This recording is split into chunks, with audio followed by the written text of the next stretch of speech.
And welcome everyone to the University of the Underground in collaboration, as part of Tour de Moon Festival and also in collaboration with Union of Justice.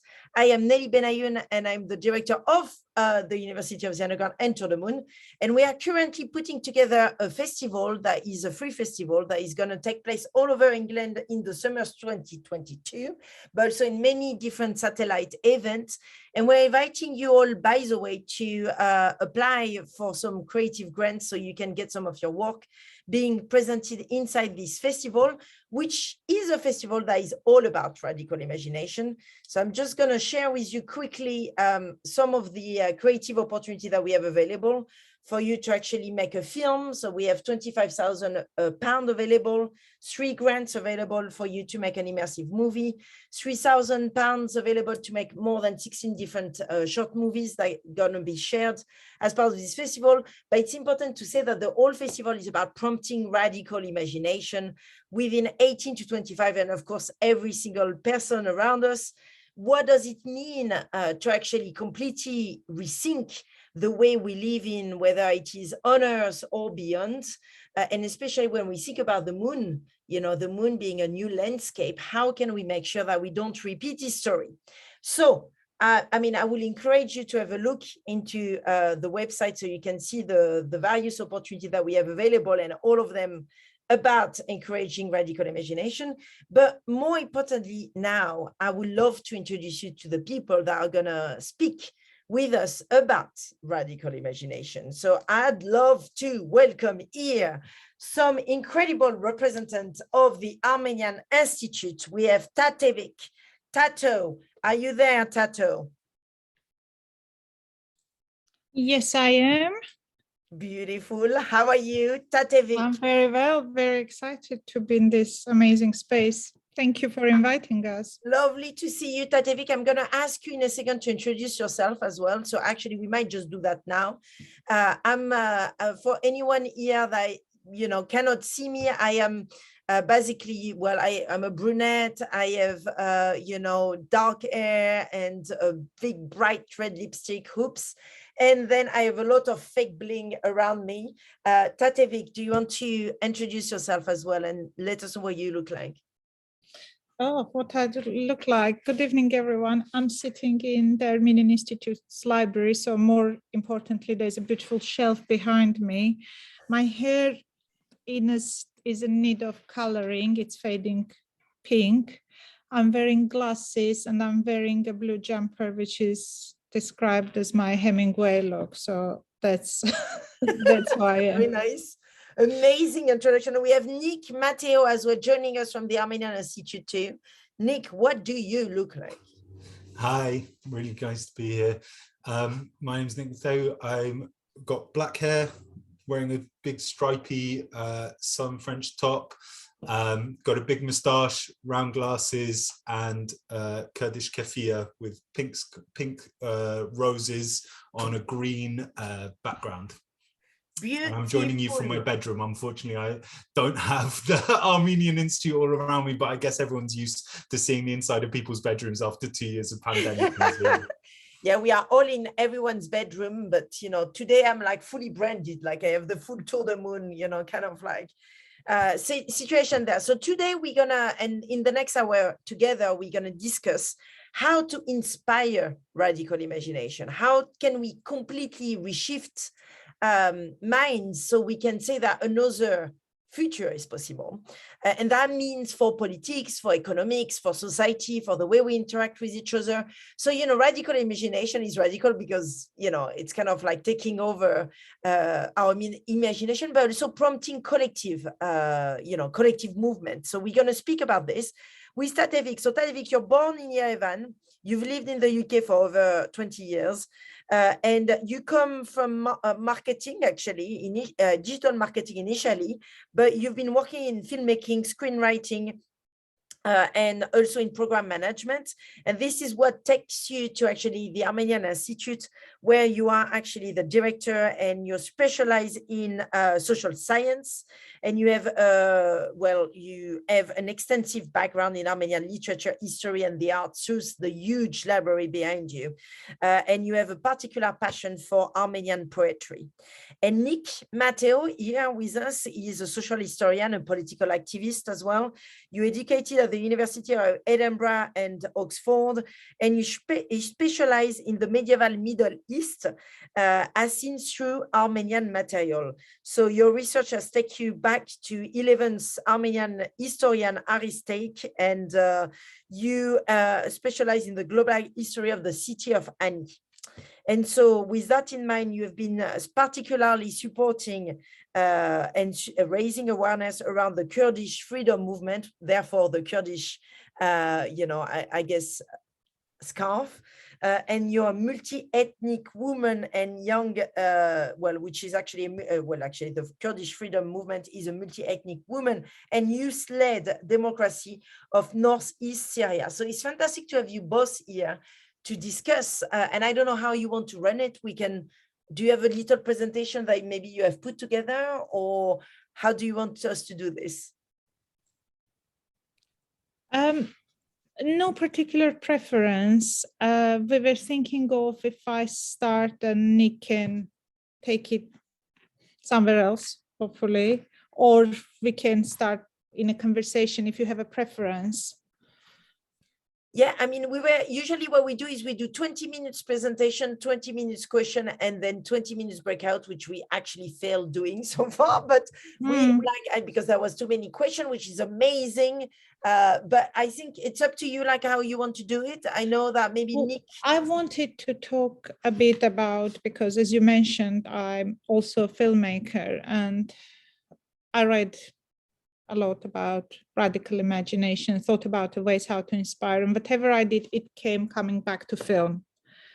So I want to talk about inspiring radical imagination through film.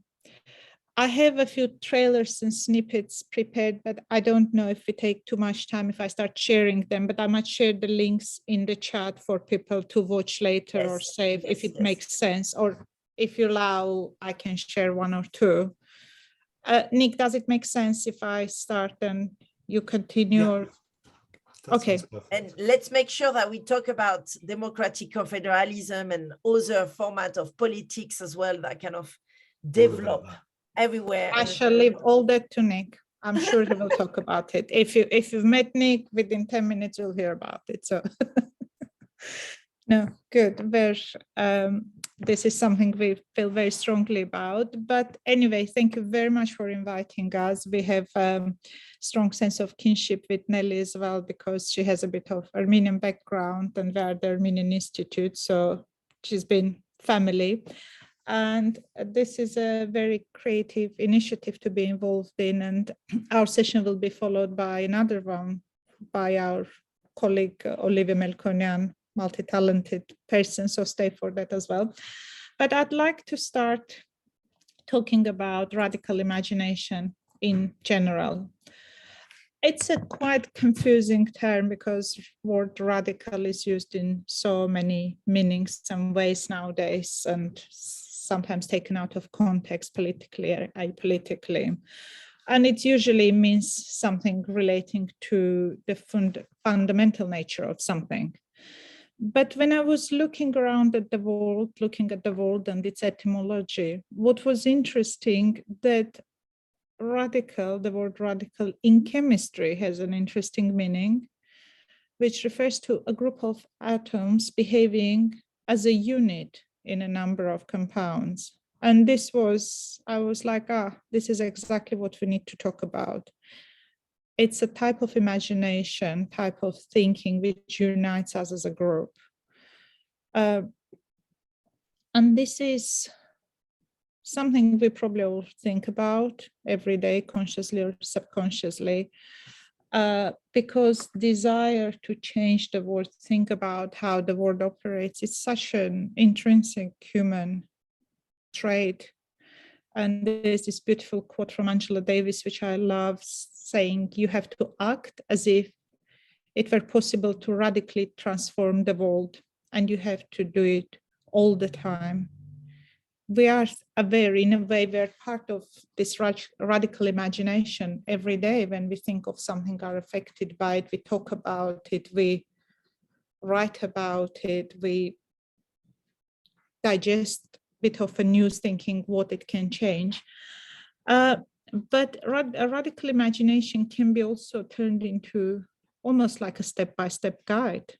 How does it work? How we can deal with it? How to inspire? And I used a very good scheme, which was suggested by two scholars, Alex Khashnabish and Max Haven, who are based in Mount St. Vincent University and Lakehead University. And I've used their model of 6 steps of radical imagination, and I want to retell the 6 steps using film and some of my good excuse to talk about some of my favorite films. And the first point they start with, which is very simple, that radical imagination is not something we have as individuals, but this is something we do, and we do it together. I grew up in Soviet Union, in Soviet Armenia, where every form of imagination was suffocated. So we were more so aware of imagination and radical imagination expressions in art.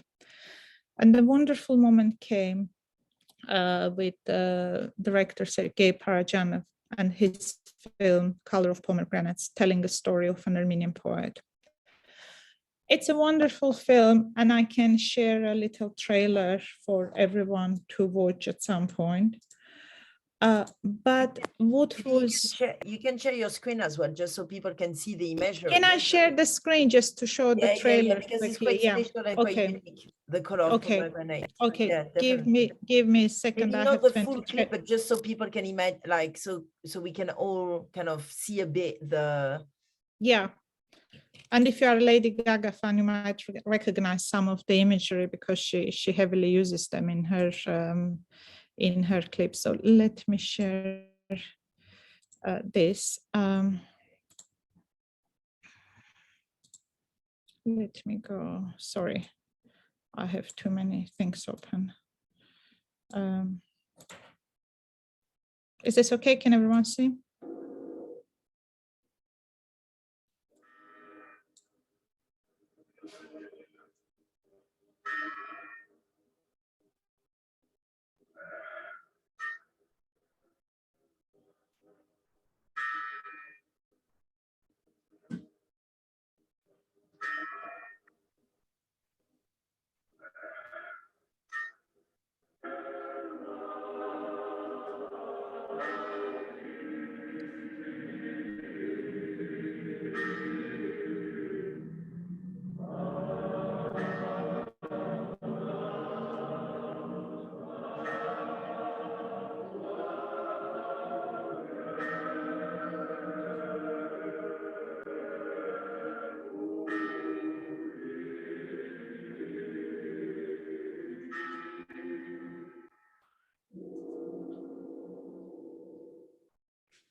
This is a fantastic film. It's very beautiful, but other than being a beautiful film, it clicked something in the Armenian national psyche. It united us through symbols, through culture, through poetry, through history, while we were in very oppressive Soviet environment. This is exactly what inspiring radical imagination is. This connects people. It's not just I enjoyed this film and it was beautiful. I could understand other Armenian thinking. I mean, there was a smile on Nelly's face the minute I mentioned the film, because as an Armenian, you will be connected to it. And this is just a definition I mentioned in the beginning, where atoms connected by this culture, and this film was an important step in inspiring this culture. Another way of, sorry, I'm just trying to find my next slide. Another way of radical imagination is not just uniting, it's how there are frictions and disagreements and differences between groups, because through dialogue you come to an agreement. And a wonderful film I picked as an example for this, I don't know, has anyone seen Pride? I can see some nodding heads, which is an absolute favorite of me, which is about two very marginalized groups, Welsh miners and LGBT groups in London. And while their first encounter is extremely awkward, and there's a lot of misunderstanding and disagreement, there's a beautiful understanding between marginalized group towards the end. Can I share another link, Nelly? Is that okay? This is fantastic excuse for me to share one of. The only thing is, Tatevik, the sound is not so good. So if there is dialogue, then we're not gonna hear it. Just so you know, there is a situation when you share your screen, we actually don't hear the sound. Just so you know. Why don't I then share just the link for people to save and watch it later? Let me show it to you. It's a wonderful moment of a dancer, a gay dancer, dancing to a disco dance in a Welsh minor clubs, and I mean, maybe you can just share the visual, but then just know we're not gonna hear the full. Oh yeah, let me do that. Let me find a good screenshot, a good moment of it, if you excuse me for a second, and to find that.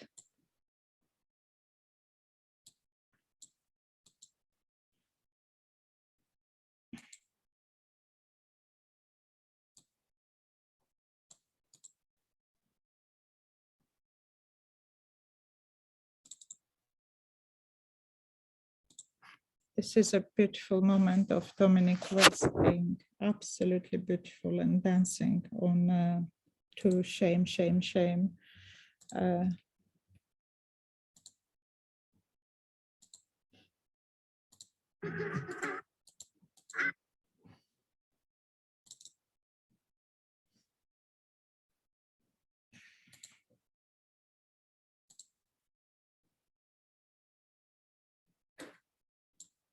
This is the scene. This is a quite lively club playing really heavy music, and all the Welsh miners are so surprised by him. And then he inspires, look at the looks of all these men watching him. And then in the end, I love these faces.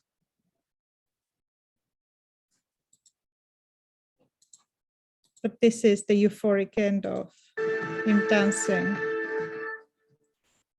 In a very ironic way, it doesn't seem very obvious, but this is what radical imagination is to me as well. Two groups coming together, talking together, a marginalized miners group heavily affected by the economic situation, and an LGBT group from London who came over to try to connect to them. Another point about radical imagination I wanted to make, it's radical imagination doesn't always suggest solutions. It tries to understand causes. It tries to understand why these things exist. There might not be a practical solution, but it offers you a vision of a different world. And Tarkovsky's Stalker is an absolute brilliant example for me for that. Again, talking about oppressive country, a model of Soviet Union and probably any other oppressive country in this sense, he gives us a vision of discourse somewhere else. When you can dream, you can go to this special room which will grant you all the wishes. There is no immediate solution. Actually, it's very hard to get into this room, but there's a possibility of it. There's the inspiration. And I remember watching it as a teenager thinking, it might be possible. But again, this is something which makes you think as a group. This is not your individual desire to freedom, but this is about a group. This is a part of a society, part of an oppressed group or marginalized group or larger society. Stalker is too beautiful. I wouldn't even go to share a bit because I love it all. If you haven't seen it, watch it. It's absolute masterpiece. Radical imagination is not just thinking differently or imagining differently. It's about acting differently. It's simply through actions. You have to inspire these steps and do things together. I just had to think of a film which I watched only yesterday, which is about sorry. Can you hear me? Yeah. I watched yesterday Little Women, the relatively new film, which is an adaptation. And seemingly it's a period drama of 4 girls and their dreams and desires. But at the very end, only at the very end, you realize the catalyst, what they wanted wasn't the marriage or the rich husband or the dating, but actually publishing a book, writing a book and publishing a book. And this was for me such a collective desire of so many young women to create something and free themselves and stand on their own feet creatively. This was a fantastic example of it for me, of inspiring and acting something, not just thinking about it. And just to finish, because I know I've passed my limit, another Armenian reference to end with, and which is not a film. It's radical imagination. I loved it in the article I read. Said radical imagination is a promise we make to ourselves. And Armenian national epic ends with the hero, main hero, Nick will know this very well, Poker Meher, Little Meher, being so upset with the world because it's too cruel. So he's locked in the mountain. And the promise he makes, he says, I'll come out of the mountain when the world is better and kinder, and the wheat is as big as rosehip, and the barley is as big as walnuts. So it's a collective dream. And as Armenians, we've had this dream since 9th century. Nick will correct me on dates, I'm sure. But this is a promise we make to ourselves, and we have to think together, dream together, and act together to inspire radical imagination. I'm sorry if I talked for too long, and thank you very much. Thank you so much, Tatevik, and don't go because we will have some more questions to ask you. Nick, do you want to tell us or just kind of react to? Yeah, so I'm going to pick up on a few of the talking points that Tato said, and it's really nice the list of sort of ethical principles for radical imagination that Tato was working through resonate really nicely with the political philosophy of the Kurdistan freedom movement that I'm going to be talking a bit about in the next 10 minutes, hopefully. I'll try to keep things as brief as possible. So yeah, as mentioned in the beginning, I'm a historian and a political activist, especially as an internationalist with the Kurdistan freedom movement. And it's the second part, although a little bit of the first part, as you'll see, that I'll mainly be talking about today. And just to underline, I'm not Kurdish, actually, nor am I Armenian, I'm Cypriot. And my heritage is in the north of Cyprus. And it's really thinking through that history in the north of Cyprus that's led me both to end up identifying so much with the Armenian experience and joining the Armenian Institute, and also recognizing what's been going on in the Kurdistan freedom movement and getting involved there. I think there's a way in which all of us with heritage in the Middle East, in the region, can recognize the experiences of our individual people in each other and start to see some of the solutions in each other as well. Just for a bit of background for those who don't know, Northern Cyprus is currently occupied and has been for more than 40 years, nearly 50 years now, by the Turkish state. But it's not just a story of imperialism, although it's also that, and the fascism that gathers around the Turkish state, that's part of the Turkish state. It's also the story of nationalism on the part of Greeks in Cyprus, and the attempt to try and join with And all of this, of course, comes out of the wake of British imperialism in Cyprus. So Cyprus is a really nice microcosm of some of the problems with previous radical imaginations, of which nationalism was part of it. In a funny sort of perverted way, even fascism was a part of it. This imagination of a perfect society, or of a different society, of a transformed society, all responding to these horrors of imperialism.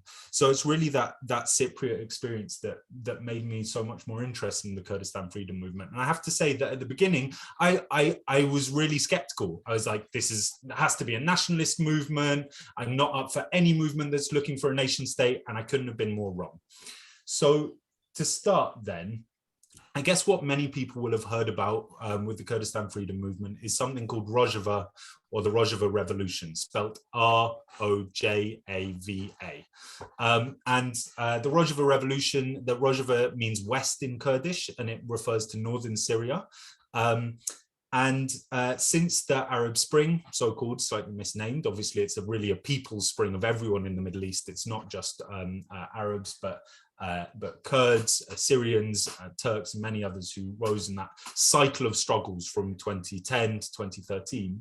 And Rojava, in many ways, is really the most successful part of that cycle of struggles. Just defined on the very basic premise that it's managed to create something that you can look at and call a revolutionary society. And I'm sure lots of people here have seen those amazing scenes of women leaving areas controlled by Daesh, the so-called Islamic State, and taking off the niqabs that they had been forced to wear, of the liberation of Raqqa, the old capital of the caliphate, and the replacing of the black flag of Daesh with the green flag of the women's protection units that are part of the structures of Rojava. And maybe, as Nelly mentioned at the beginning, you'll have heard a bit about democratic confederalism, which is the governing principle, the governing philosophy and structures of Northeast Syria, which they want to see spread not only across the rest of Syria, but across the entire Middle East. But this success needs to be explained. We can't just start with Rojava. We can't start with how incredible Rojava is without asking, why is it that this part of those amazing cycle of struggles across the Middle East and North Africa, why is it only there that things succeeded?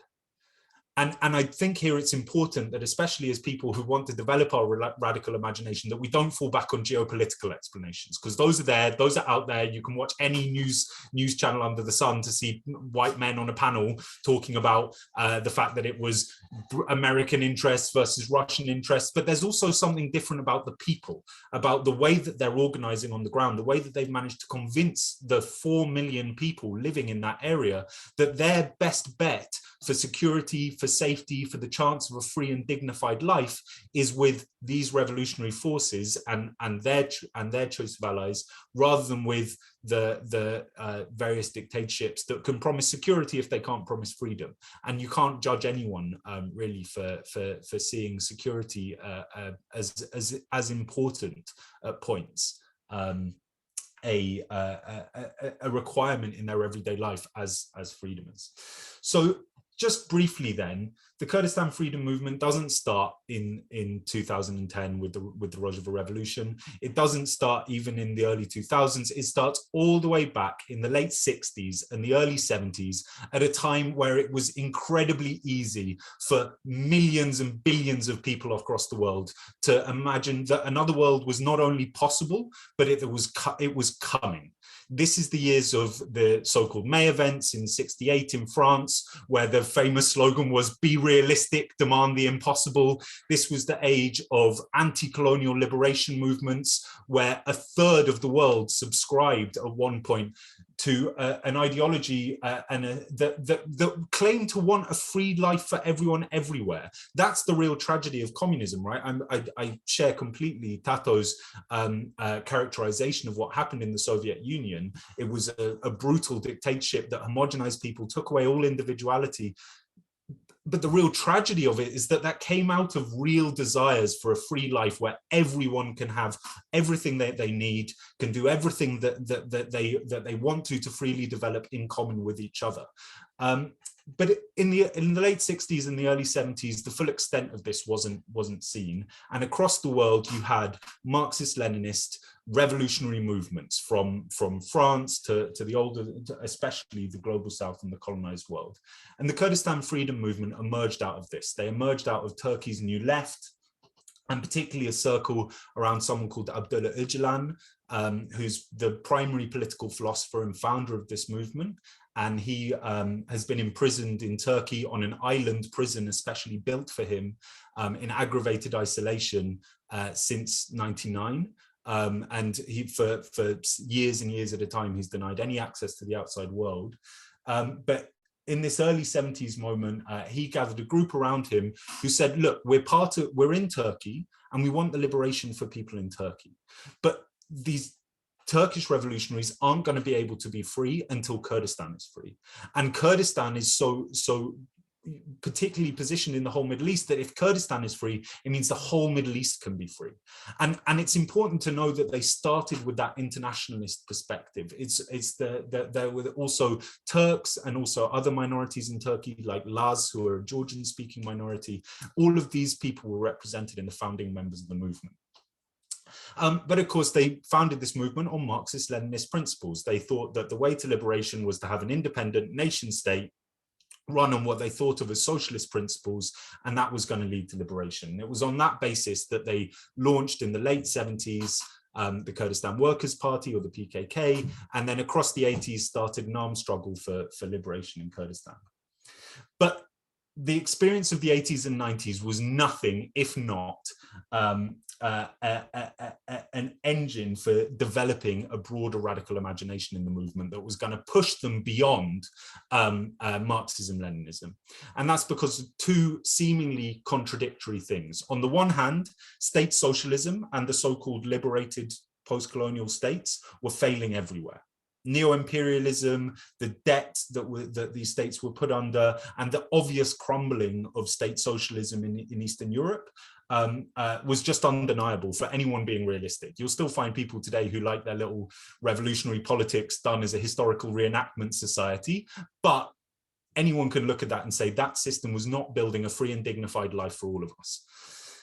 But on the other hand, the Kurdistan freedom movement was taking off and going from strength to strength, and it was becoming a real mass movement. And especially it was getting mass participation from women and from young people, which means especially young women coming into the struggle and giving it this dynamism that it hadn't had even in the hotbed of the 70s.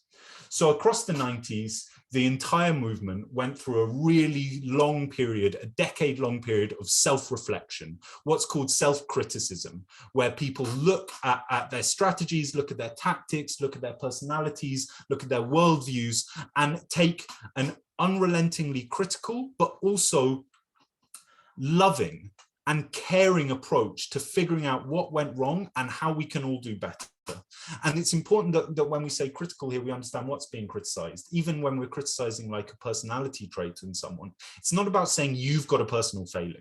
You've got some sin that's just magically appeared in you, and so you need to be told off for it. It's about saying, look, friend, this is an element of the system that's been reflected in you, and I'm telling you about it so that we can work together in order to figure out how we can all do better, how we can liberate ourselves, how we can liberate our worldviews from the system that we all live in.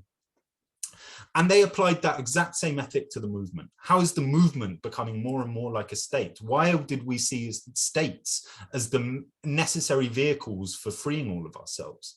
Why have we focused exclusively on an economic approach and a developmentalist solution to the problems of colonialism and to the problems of exploited classes in society? And out of all this discussion, out of all this ferment, which was also an extremely violent period, it's important to say, so it shows that the movement always prioritized radical imagination as much as defending itself against the attacks of the Turkish state. Out of this came what's known as the new paradigm. And a part of this, a key part of this, is democratic confederalism. Democratic confederalism is kind of like the organizational structure for this new paradigm. And what new paradigm means is the new way in which we're going to free ourselves, basically. If Marxism, Leninism was the old paradigm, the old way in which we understood freeing ourselves, then this is the new way. And I think it's important to say that the essence of democratic confederalism, or the new paradigms have said, isn't a series of technical structures. We can look at what's going on in Rojava, and I'm not going to talk too much about specifically what's going on in Rojava, because there's really good resources out there. Especially, I really recommend Rojava Information Center, which is a really, really great website, has in-depth reports on the democratic system, on what's going on there. I also really recommend people look at genealogy, which is, I can put these into the chat after. It's the approach to the liberation of women in all oppressed genders that the movement's developing, directly in conversation with anti-colonial feminisms worldwide. But the essence isn't these technical structures. We can look at lots of federal systems, even confederal systems like Switzerland, that on the surface should be really democratic. And paradoxically, actually, Switzerland does emerge from a period of sort of democratic struggle in the Middle Ages. But we can look at it today and say, it's not about those structures. Those structures, if it was just in the technical process, then Switzerland would be a much freer place than it is now, rather than one of the centers of financial capitalist hegemony worldwide, hiding money for everyone from bankers to sheikhs. The real sort of internationalism of the ruling classes is at home in Switzerland as much as anywhere. So instead, the emphasis is on radical imagination, on learning how to see where the potentials for liberation are everywhere, and they are everywhere. They're all around us. And the movement achieves this by taking a really deep historical perspective. And I really recommend, if people are interested in this deep historical perspective, read Abdullah Öcalan's works, which are remarkable, not least for the fact that they were written as depositions to a court proceedings. That was the only way in which he could get writing off these islands and present his reflections on that 10-year process of criticism and self-criticism the movement had gone to, and propose to the movement, look, this is the way in which we can go differently. And one of the things he did was say, okay, we need to look not just at the last 100 years of US hegemony. We need to look not just the last 200, 250 years of industrial capitalism, or even 500 years of colonialism. We need a 5,000-year understanding of all of state civilization. And we need to look at what state civilization in turn was trying to colonize. The fact that for thousands of years before the state emerged, you had farmers organizing themselves in villages and in cities and at scale. And I really recommend David Graeber and David Wengrow's recent book, The Dawn of Everything, by the way, which also has a great audiobook for anyone who, I'd listen to the audiobook. I find it really difficult to engage with really long text like that. But it's amazing, and it shows all of these other options that existed in society, but somehow we're trained to look directly on the state. History starts with the state. Everything before that is prehistory. Every other part of the world that doesn't have the state is somehow a living ancestor, even though it's here in the world today. Somehow nomads or hunter-gatherers are our own living ancestors. No, the Kurdish Freedom Movement says actually it's that Neolithic agrarian society that we need to look for our models, and we need to recognize that it never died. It continued all around us. And so there's two rivers of history. There's this state civilization river, and then there's another river. There's democratic civilization. And that's how all of us, all of our ancestors, all of our lived experiences accumulated over the last millennia have made life possible. We're the ones that make things possible. Democratic civilization is the one that makes things possible. And state civilization just extracts from that. It just creates ruling classes off the back of that.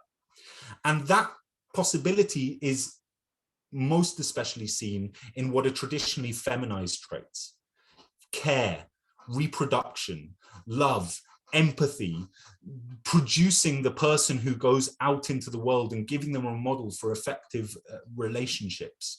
All of that is the stuff of democratic society, and that is everywhere around us. And so liberation is a way of finding those seeds and nurturing them into a beautiful, diverse garden. And that's why it's not about the technical structures. We have some principles, sure. You don't want to create anything that looks more and more like a state. And so you want to decentralize as much as possible and only centralize where it's necessary. But what that looks like wherever you are is going to be a bit different. What it looks like in a primarily agrarian society, which is still capitalist, by the way, of course, it's being exploited by capital, but an agrarian society nonetheless in Syria and in Kurdistan, versus a really heavily financialized society here. Like, it's going to look different.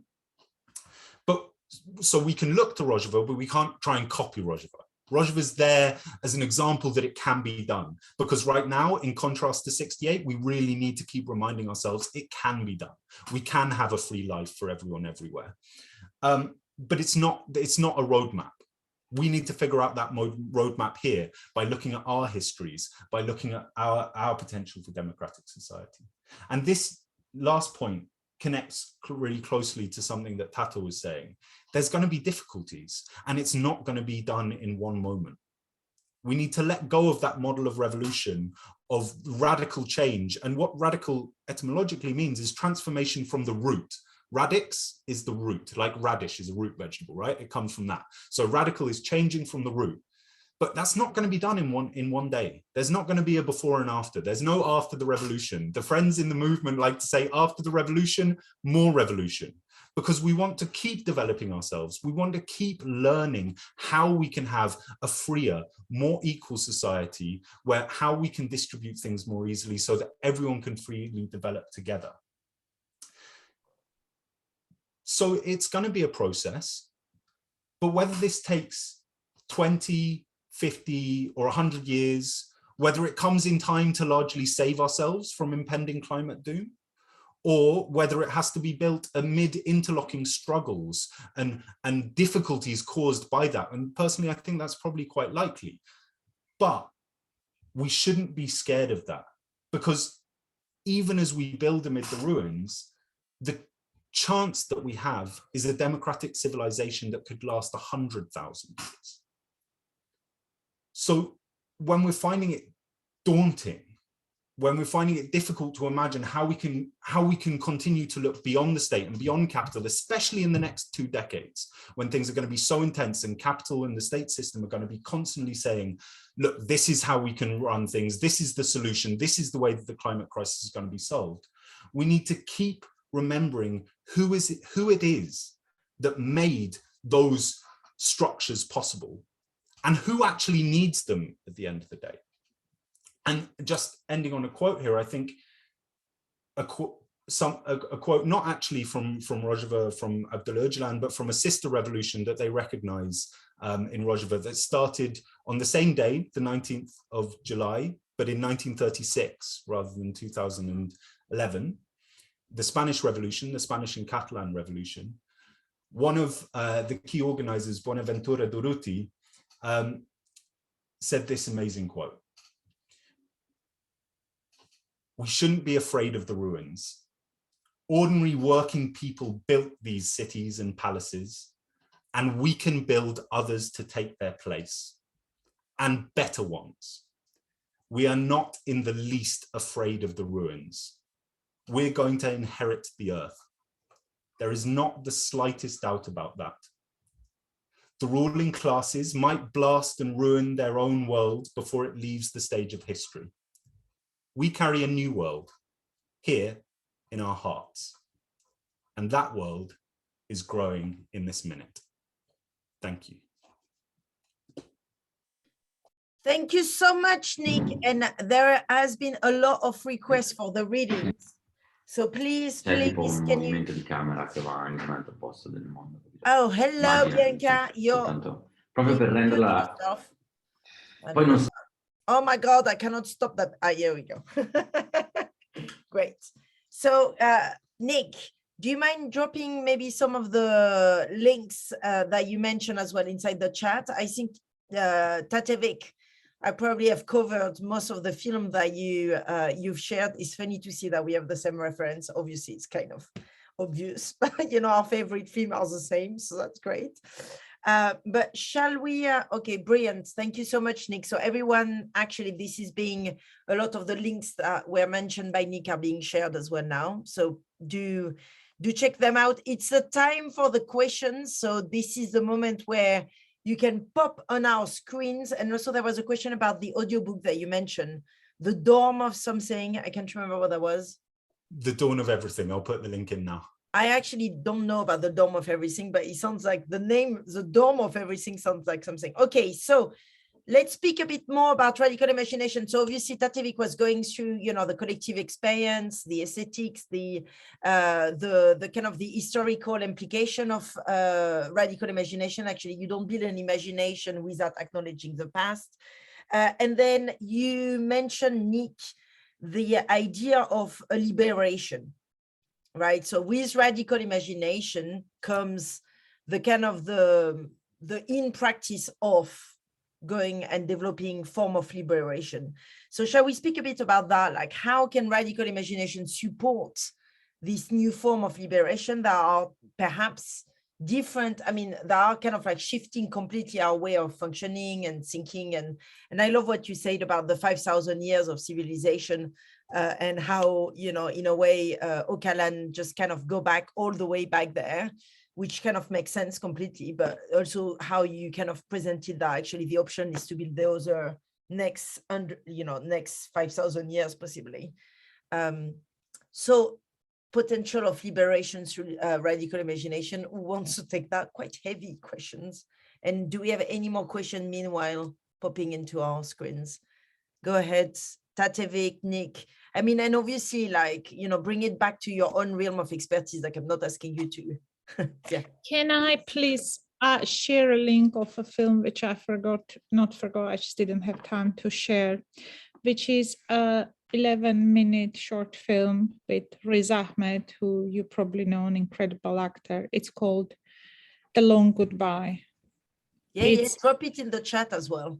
I don't know if you've seen it. This is a short film even discussed in the parliament. This is reimagining of post-Brexit Britain and racial tensions, and it might feel like a Black Mirror episode at times, but it leaves you completely bewildered and it leaves you just wanting to go out to the street and do something. Please watch it, please be inspired by it. It's wonderful. So on the history of, so I think radical imagination, it has to be a technique, right, for thinking about how we can free ourselves, how we can, and recognizing that freeing ourselves means freeing everyone else too. And I think in terms of the Kurdistan freedom movement, one of the clearest examples of a recognition that from the old paradigm to the new paradigm, that things had to change, is in the attitude to the nation state. The nation state has been a really violent form everywhere. It's especially been violent in the colonized world, of course. But in some senses, the violence in the colonized world is a much shorter, sharper version of the violence that spread out across centuries in Europe, in the home of the nation state. And what it essentially argues is that the only legitimate basis for sovereignty, for self-determination, is this abstract thing called the people. And that people has the right to a state, and they get to be the monopolizers of that particular state. And this was just unquestioned, right? This was common sense for everyone. That's how you got liberation. And actually a lot of anti-colonial movements in India, for example, there were parts that were really wanted a different kind of nation. But once you set up the same institutions, once you become part of the interstate system, it starts to reproduce the same violence. And that violence is one of homogenization and centralization. Like Turkey's a really clear example. From the Ottoman Empire to the Turkish nation state, everyone has to suddenly become it's one nation, one people, one religion, one flag. Everyone is ethnically a Turk. So there's no space for Greek speakers, for Armenians, for Christians generally. So the Christians are really violently expelled. And the non-Turkish minorities who are Muslims are really violently assimilated. And it's just two different forms of genocide. And I think one of the most crucial things that the Kurdish freedom movement did was recognize that reality of genocide for the Turkish state was just a realization of the same potential in every nation state, which is to say a Kurdish nation state has the same potential. If liberation is for all of us, then we need a different kind of model that can accommodate all those differences. And that comes back to something that Tata was saying about being able to recognize and live with difference and walk with differences. And that's something that's happening on the ground in Rojava, for example. There's a really good example is in some of the areas around Deir ez-Zor, which were the last bits of Syria, of north and east Syria, to be liberated from Raqqa's territorial caliphate. And there, the progress of the women's revolution is much slower. Now, the women's revolution refers that at every part of the Kurdish freedom movement, of northeast Syria, of democratic confederalism, you have general structures and you have parallel structures which are for women only. And they have a veto right over everything decided in the general structure. And for any meeting, you have to have 50%, and then you also have to have this other women's structure. And every position has to have two. It has to have co-chair system. You have to have man and woman. And now, go ahead, Nick. I just want to make sure that everyone also don't feel like intimidated by the fact that we are talking politics, and then always when we are speaking about politics, sometimes we feel like we cannot interfere. But I think it's really important to say that all of you are extremely creative on the line there, and I think the potential of radical imagination is not just in terms of how to challenge existing form of politics, but you can also do, you can of course do that through politics and taking back sovereignty, like you mentioned, but you can also do this through your art and through your films, through your work. You can actually build this collective experience through that. You can actually also draw from the past through that. You can also build social movements through your artwork. And you can also kind of negotiate with the movement of things, and kind of be in permanent flux. So it's important that you can kind of also see a lot of what Nick and Tatevik are presenting, in connection with the thing that you are also each doing in your own practice and developing. Absolutely. That's I'm going to not say what I was going to say. That's a really important point. If people look into what happened in '68, for example, the role of art and pretty small artist collectives going out and doing street art was just completely transformative. And the same in Rojava, the same in the Kurdistan freedom movement. Culture and cultural struggle is crucial, because if you can't transform the culture on a collective level, in concert with transforming how people's worldviews on an individual level, then those technical structures are never ever going to work. And actually, you need to be patient with a lot of that as well.